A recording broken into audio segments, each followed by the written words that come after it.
makisali, makisa at makibahagi sa talakayang nagbibigay liwanag sa ating mga pananaw.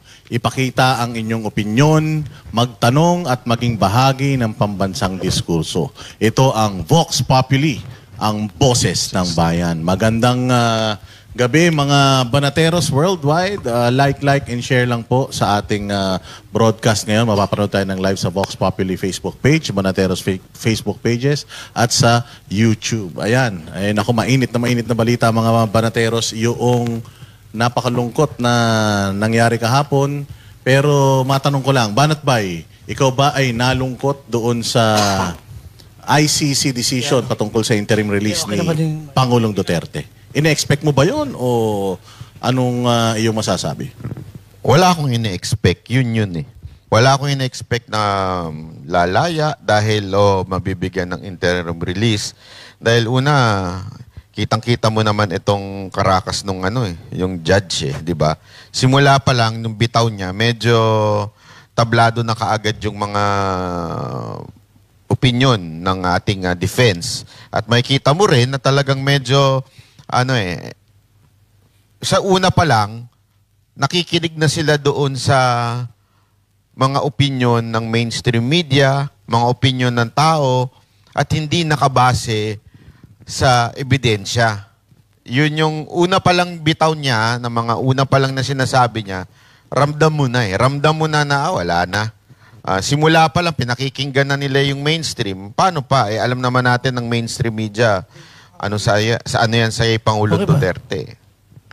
Coach Oli, ikaw, ano ba ang mga opinion at saka nakukuha mong reaksyon mula sa iyong mga followers and viewers? Halo-halo. Actually, may mga nalulungkot and meron ding ine-expect ganito na mangyayari. Kasi unang-una pa lang, hindi ko makalimutan, nung binitbit si Tatay Digong papunta sa Dahig, nandito kami, kino-cover namin yon natin nasa SMNI. Ang sinabi ko noon, possibly, I hope I'm wrong, but I think I'm right, na huling pagkikita na natin kay PRRD yun. Kasi itong ICC is not it's a political court. Parang kongreso yan eh. Tingnan mo, sa kongreso, ang gustong ipa-impeach yung 150 million na confidential funds, pero yung bilyong-bilyong ninakaw nung pinsan ng presidente, hindi mapa-impeach. Same thing dito. This is political. Ang masakit nito, merong say dito ang ibang bansa. Ano to? Pinopondohan to ng ibang bansa. Kaya nga tayo, ibinigay na natin yung soberanya natin sa ibang bansa eh. Control tayo. Malamang-lamang ito ng Amerika. Kaya masakit eh. Dahil nabalik tayo sa dating isinuka natin, damay tayo. Master Judea, nasa ano kayata niyan eh? Nasa Bicol kayata habang nagaganap. Yes, nasa Bicol. Pero nakasubaybay ako. Kaya nga, kamusta naman ang iyong mga followers patungkol dito sa desisyon ng ICC?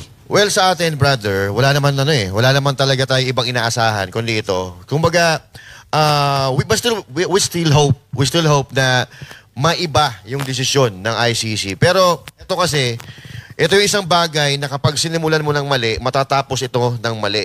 Ngayon, marahil ay nandyan pa sila, marahil ay naiipit pa nila si Pangulong Duterte, but there will come a time na babalik na din ang mundo. Kasi ito nga, sinimulan mo ng mali, matatapos ito ng mali. At ang nakakatawa dito sa Pilipinas, yung isang tao, isang presidente na naglinis at lumaban sa mga adik, ipina-kidnap ng inalaan na adik. Ikaw naman, paring Jay. Paring Jay, ha? Paring Jay. Oo, kamusta naman ang iyong ano masasabi mo dito sa desisyon ng ICC patungkol sa rejection ng interim release ni Pangulong Duterte? Nakakalungkot na nakakatawa. Unahin natin yung nakakatawa. Ngayon lang natin nalaman na si Imelda Papin, na nasa ICC. Nasa ICC wala. Ay, hindi ba yan? Kala ko si Imelda Papin. Claire de la Fuente yata yan. Ang nakakalungkot dito, yung naging best presidente ng Pilipinas ay, yan nga, pinapahirapan. Pero yung sinasabing adik na presidente, na nanggaling pa sa bibig ng kapatid niya, malaya. At hanggang ngayon, alam niyo yun, parang sinasamba pa ng mga makakaliwa at ng mga dilawan na kung saan ilang taon silang nagsukahan.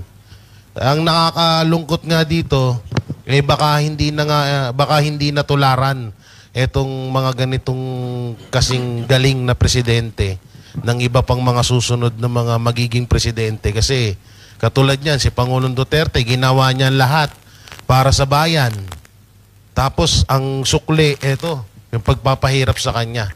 Nakakatakot na baka wala ng presidente na gumawa ng maayos na na kanilang gawain dahil baka matakot dahil nga dito sa ginawa kay Pangulong Duterte. Ayun, ito, Sir Jack. Ikaw, ano naman ang iyong opinion patungkol dito? Alam natin na si Pangulong Duterte para sa mga Pilipino ang pinakamagaling, pinakamaayos na presidente. Pero ito, iba ang naging desisyon ng ICC. Para sa akin, para sa akin. para sa inyo, para sa akin wala kasi ng puso, no, magpapasko, no. Kahit man lang pala kasi man lang tapusin lang yung Pasko, kakaliw yan, kalit nyo ulit. Diba? Pero ko yun, para sa akin, hindi ako nawawala ng pag-asa, pero hanggat nakaupo yan, mga yan, medyo malako Gagawin nila lahat, diba? Kahakwat ng ibang lahi. Kawawa tayo Yun lang. Sana makauwi siya. Umaasa tayo lahat. Paring RJ, bago natin buksan yung ating topic, kasi didiscuss natin kung ano yung mga grounds, ano yung mga grounds na ginamit ng mga lawyers defense ni Pangulong Duterte na nireject ng ICC. Anong masasabi mo dyan sa desisyon? Sa palagay ko, kahit si PRRD, expected na niya na ganun tang magiging desisyon. Kasi biruin mo, hindi siya dumalo doon. Kumbaga, pwede naman. At isa pang iniisip ko dyan, para hindi mapukaw yung damdamin at hindi magalit lalo yung mga Pilipino, talagang hindi na siya nagpakita sa mga tao. Isa pa, based sa sinabi ni Attorney Harry Roque, yung ICC, malapit na daw i-demolish yan nung mga panahon na yan, nung bago si PRRD. Kasi wala nga silang kaso na nililitis. Ngayon, si PRRD kasi is a big fish. Sikat na sikat si PRRD sa buong mundo. Kaya parang ito na yung pagkakataon nila na hindi sila ma-demolish. Ngayon, hindi talaga nila papakawalan yan si PRRD. Kasi once na pinakawalan nila yan o hinayaan nilang matuloy yung interim release, parang mangyayari niyan. Wala talagang pinapakita lang sa buong mundo na wala talagang kwenta yung ICC. So gagawin talaga nilang lahat para nga naman hanggang sa dulo, hanggang mapapakinabangan nila si PRRD, hindi nila papaalisin yan. Ngayon, merong sinabing batas dyan patungkol sa dito sa dahig. Pag 80 years old na daw ang isang nakakulong, pinapakawalan na daw nila. So, eto si PRRD is 80 years old na. Bakit? Hindi, pero alam mo, pag-usapan din natin kasi since ang ating is tungkol sa boses ng bayan, importanteng yung topic na may mga netizen na sinisisi si Attorney Kaufman.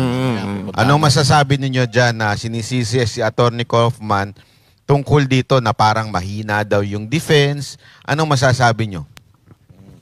Hindi, ako simulan muna natin dito, Banat Bay, sa yung anim na nila, parang yung appeal nila. Bali merong kasing appeal yung defense, 6 yun. Pag-usapan natin yun, and then puntahan natin yung mixed comment sa mga netizen at sinisisi si Kaufman. Yung unang-una na depensa is panganib na tumakas or flight risk. Banat Bay, do you think, kasi nireject nila yun according to ICC, malaki daw ang posibilidad na tumakas si Duterte dahil sa kanyang political network at impluensya, posible raw na makatakas at umiwas sa proseso. Hindi daw tiyak na hindi nga siya tatakas dahil, ayun nga, marami siyang suporta dito sa Pilipinas. So, panganib na tumakas, flight risk, Banat Bay. Paano magiging flight risk nasa ibang bansa? Kontrolado naman nila yung gobyerno dun. So, hindi flight risk yun. Yun, napaka-obvious na eh. Yung mga dahilan nga, medyo wala na. Sabit lang ang dahilan ng ICC. Dahil una yung sinasabing flight risk, napaka-imposible nun.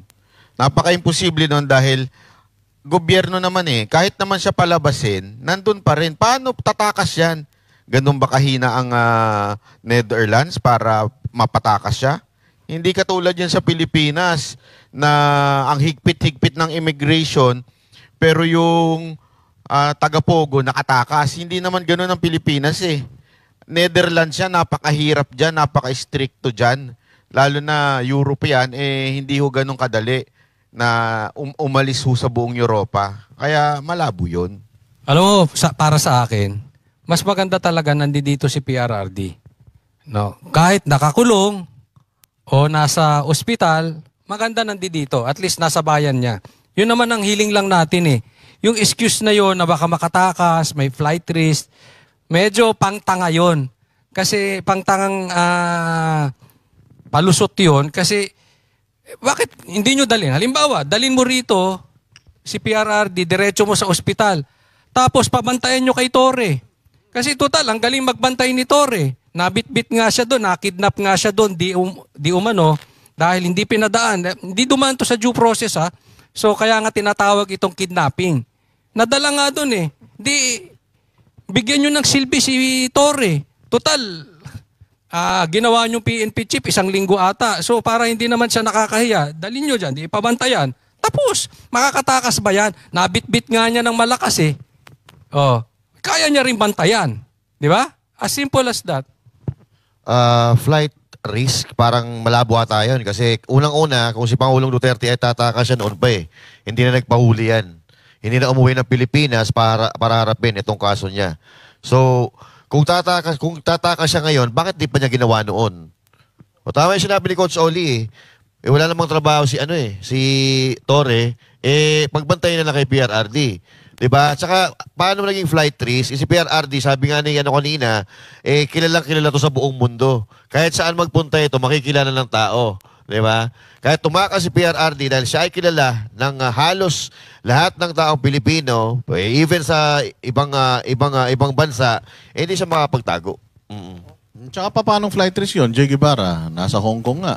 Sinabihan na siya na pag umuwi ka, huhulihin ka. O anong ginawa ni Pangulo, Jay? Oh, 'di ba? Hindi nga ano 'yun, umuwi 'yun. At talagang hinarap niya tong kasi 'di ba, nung nasa Hong Kong pa lang sinasabi niya na may aaresto sa kanya. So doon mo makikita na na wala sa bokabularyo ni Pangulong Duterte ang pag-iwas.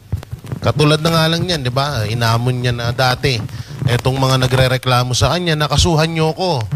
Dito sa bansa natin. Basta dito sa bansa natin. Alam niyo sa totoo lang tong ginawa ng administrasyon ng pagkidnap kay Pangulong Duterte. Binastos talaga nila yung justice system dito sa bansa natin eh. Biruin mo dapat dito muna litisin yan si Pangulong Duterte pero itinakbo agad nila doon. Tsaka paanong tatakas? Kung yung pagdakip nyo nga hindi naman pumalagyan. At hindi nga partida Vice President pa yung anak niyan pero hindi man lang nila kaya nga yung iba sinasabing makapangyarihan ng mga Duterte. Paano magiging makapangyarihan? Una-una yung pagdakip nga sa kay Pangulong Duterte wala nga din silang nagawa noon at talagang hindi nang laban itong si Pangulong Duterte. Kahit man lang sana, kagaya na sinabi ni Sir Jack kanina, na kahit etong Pasko lang sana pinagbigyan. Kaso sa totoo lang etong flood control kasi ngayon, kay Pangulong Duterte talaga nalaman to ng taong bayan eh. Doon talaga diyan talaga nalaman ng mga Pilipino yan, kaya sobrang gigil ng mga kurakot diyan kay Pangulong Duterte, lalong-lalo na yung mga makakaliwa. Sir Jack Argota, kung maririnig mo yung mga sinasabi ng, yung statement ng ICC, possibility yung ginagamit nila. Possibility of. Posibilidad lang yung kanilang pinagbasihan. Hindi siya factual. Na makatakas siya. Oo, parang may posibilidad na siya ay... Wala pa silang kuya. Wala pa silang common sense or wala pa silang mata. Tignan mo, hirap na lumakad kung matanda. Di ba? Pag lumakas silang hirap buhatin yan. Di ba? Para sa akin, kantawan lang yung malilila mga rason. Di ba? Pero kung may puso kayo, makakawalan yan eh. Kasi wala namang nasampang kaso sa kanya, di ba? Gulastos na nila yung sarili nating sistema eh. Di ba? Sana, maawa naman kayo, kahit Pasko nga lang eh. Pasko lang, tapos ko lang bukasan, uwi na siya, balik na sa akin. Pero mali yung sinabi nitong dalawang nasa tabi ko. Bakit Na si Tory daw ang magbabantay. Dapat si Marcos. Yun. kasi hindi natutulog. Hindi natutulog yun, laging dilat yun eh. Sa bagay. Diba? So, kayang-kaya niyang bantayan yun. Tsaka may yun, extraordinary power. Ano yan? Nakakausap niya yung tatay niya. Yun. Kaya Dapat ganun ang dun eh. Ito, paring RJ, yung pangalawa na inilatag ng depensa na nireject nila at sinabi ng ICC, panganib na makaapekto o makaharang sa investigasyon. Ayan. So, parang sinasabi ng ICC na pag pinalaya siya, baka ma-impluwensyahan niya yung mga biktima, matakot niya yung mga biktima, maharas niya yung biktima. Nanalo daw siya bilang isang mayor. So, ibig sabihin, meron pa siyang koneksyon. So, anong masasabi mo dyan? Hindi ko nga maintindihan dito sa mga to bakit nila binabato yan kay PRRD. Alam naman natin na abogado to. So, lahat ng galaw niyan, lahat ng basehan niya, binabase niya sa batas. Mas masasabi natin ngayon dito, itong gobyerno natin ang ang nagbe-bend ng law, di ba? So, baka sila ang gumawa nun. At imposibleng maapektuhan at hindi yan gagawa ng dahilan para masira siya. Alam naman natin yan si PRRD na sumusunod lang yan lagi sa batas. Ito, speaking of maapektuhan yung investigasyon. Maharang yung investigasyon. Influential daw siya. Kasi kung influential nga, hindi madadala dyan si PRRD. Una, wala na siyang posisyon. Hindi na siya mayor. Yes, nanalo siya. Possibly, may influence pa rin siya. Pero not enough para itakas siya. Kasi kung yung influence niya ay enough, wala siya dyan sa loob. And eto, maisingit ko lang, pasensya na, kasi pag ang usapin ay patungkol doon sa maimpluwensyahan ang investigasyon, hindi maalis sa isip ko na dapat talaga si Bongbong Marcos ay mag-resign na. Hindi dahil siya ay guilty. Uy, delikado yan. Nuhulihin ka daw, sabi ni Boying. Hindi.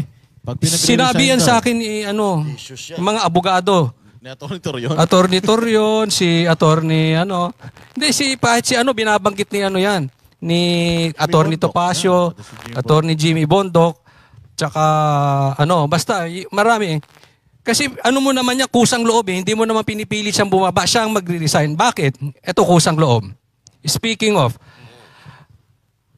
yung guilty ka man or hindi guilty, hindi po yun ang issue. Ang issue dito, yung anak mo, yung asawa mo, yung pinsan mo, yung bayaw mo, meron ng paratang na nagnakaw. So kung talagang gusto mong maibalik ang tiwala ng taong bayan doon sa investigasyong ginagawa mo, dapat mag-resign ka para masabi mo sa taong bayan, ops, papatunayan ko na yung asawa ko ay hindi magnanakaw. Papatunayan ko yung anak ko ay hindi adik. Bababa ako at hahayaan ko ang investigasyon ng wala akong impluensya. Ang problema dito sa kanya, wala naman siyang ino-offer na na ebidensya. Tanggi lang, puro tanggi, tapos ibibintang nila sa Duterte, ibibintang nila ko Saldico, etc., etc. Itong isang reason bakit nila nireject yung panganib na magpatuloy sa pag-commit ng krimen. Ayon sa pre-trial chamber, may panganib na kung palalayain si Pangulong Duterte ay magpapatuloy sa krimen. At jurisdiction ng ICC o mga kaugnay na gawain. So sa tingin mo, Banat Bay, itong si Pangulong Duterte makakapag-commit pa ng krimen sa edad niya na ito, wala na siya sa posisyon, do you think? Kasi yun ang isa sa mga pinagbasihan nila, bakit nila nireject. Sa totoo lang, medyo ako sa mga dahilan nila. Parang, para sa akin hindi ko nga alam ba't pa natin pinag-uusapan. Wala namang kwenta lahat ng sinasabi nila. Kasi nga matanda na nga, wala na nga itong kakayanan, wala pa sa kapangyarihan. Wala lahat Yung binibigay nilang dahilan para... Ang kasi pinakasinasabi nila may threat si PRRD dahil nanalong mayor, marami pang followers, maganon-ganon. Wala lahat yan. Kalokohan niya kasi wala sa posisyon si Pangulong Duterte. Pangalawa, si BP Sara Duterte, alam naman natin, ginigipit nga rin ng pamahalaan ni Marcos. Wala talaga. Walang kwenta yung dahilan nila. Lahat ng dahilan nila. Master Judea, isa pang ginamit nila is kulang o hindi sapat ang garantiyang ibinigay para sa conditional release. Sa tingin mo? Sa akin, doon muna, sa baka magawa ni PRRD yung mga dati na ginagawa, nasabi-sabi nila. Malabo yun kasi katulad yan ng naka-house arrest may mga bantayan Babantayan siya at all eyes on him. Paano pa siya makakagawa Baka hindi nga siya makakilos ng normal na tao. So now, yung question mo ulit, Boss D? Na kulang o hindi sapat ang garantiyang ibinigay para sa kanyang conditional release. Ano pa bang rason ang kailangan ninyo na yung edad nga lang niya na 80 anyos Isa ng dahilan yun kung bakit nyo siya dapat palayain. Diba? Yung edad niya at yung health niya ngayon na inirereklamo, hindi naman inirereklamo, yung ibinabalita ng kanyang doktor at ng kanyang pamilya, isa na yon sa mga dahilan kung bakit siya pwedeng... Ang tinatanong nga doon, ang sinasabi nga ng opposition doon, hindi naman siya ang gagawa, yung iba. So, yung influensya niya, yung network niya, yun ang gagawa daw ng threat. Ano masasabi mo doon? Sa akin, di ba, yung pag naka-house arrest ka, bantay sarado ka pa rin. Hindi mo pa rin magagawa yung normal mong ginagawa Bibigyan mo si PRRD ng telepono. Minsan nga, bawal mag-telepono So, sa akin, sa akin sa akin, hindi na all eyes on him Hindi na siya makakagawa kung sakali man na meron na at gagawin niya kung yung mga binibintang. Unang-una, kami nga ay naniniwala na hindi niya ginawa yan noong bago nyo kidnapin, ngayon pa kaya na pinag-iinitan siya ng gobyerno ni Bongbong Marcos, syempre, ikaw hindi mo naman ipapahamak yung sarili mo. Mag-iingatan mo na makagawa ka ng mga bagay na ibinibintang sa'yo. Hindi ako naniniwala dito sa mga pinagsasabi nito kasi unang-una nga, mali na itong ginawa nila.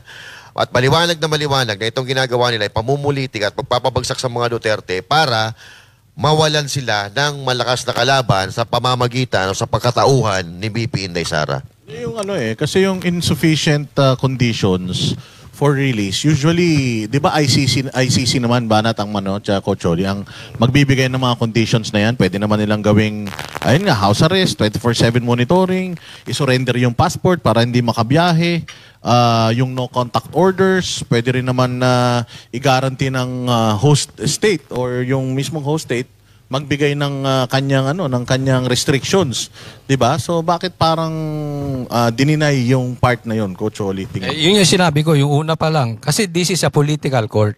So political lang yung tumatakbo diyan, hindi yan paiiralin yung batas. Papansin niyo, hahanap yan ng butas para magstay kasi they need PRRD doon sa loob. Pero yung sinasabi nyo na baka ituloy yung krimen pag nakawala siya, hindi po. Hindi totoo yan. Kasi kung ganyan talaga ka-impluensya si Tatay Digong, halimbawa yung binibintang sa kanyang papatay siya, kahit nasa loob yan, kaya niyang ituloy.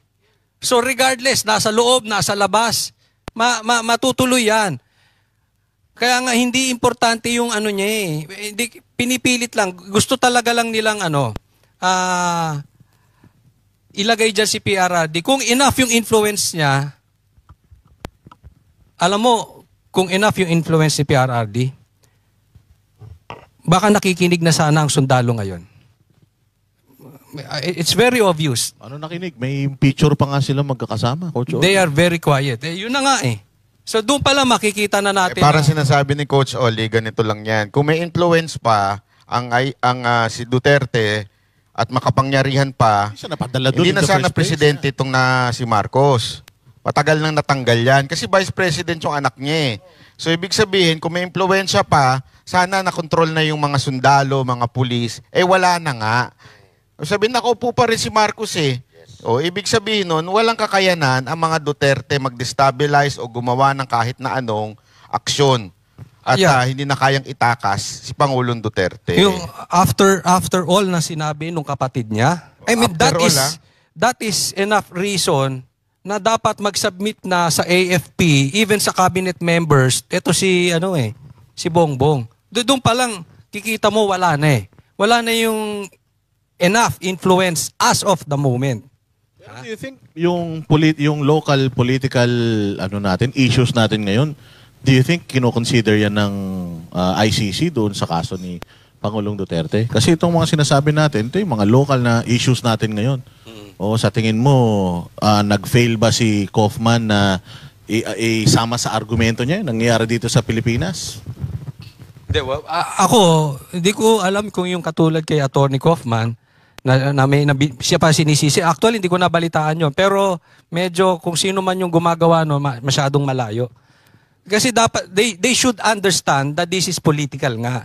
Hindi to kasalanan kasi sabi, palakpakan si Kaufman, siya lang ang nakinabang, etc. Possibly, na nakinabang siya. Pero hindi ibig sabihin, hindi niya ginawa yung tama niyang trabaho.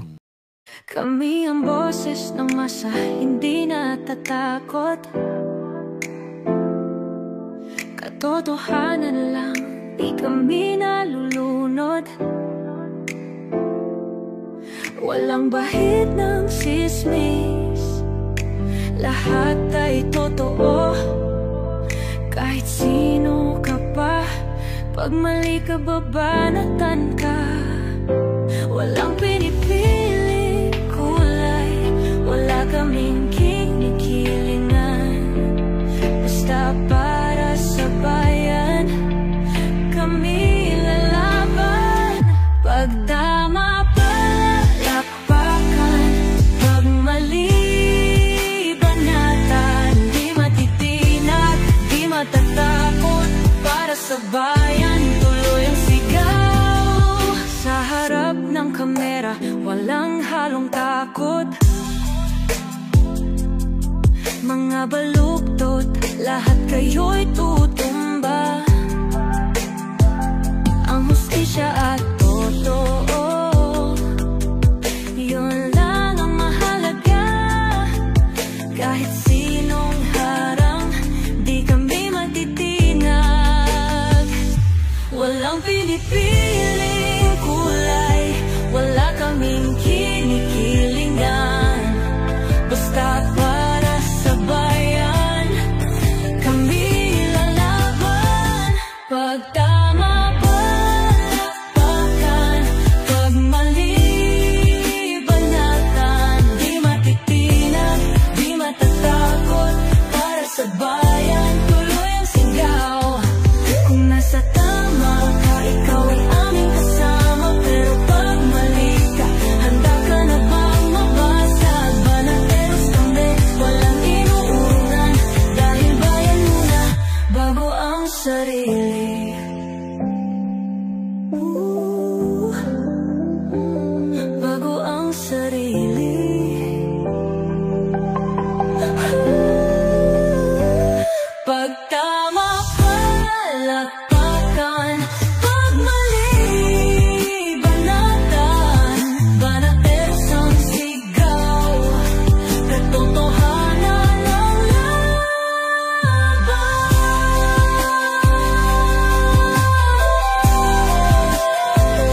walang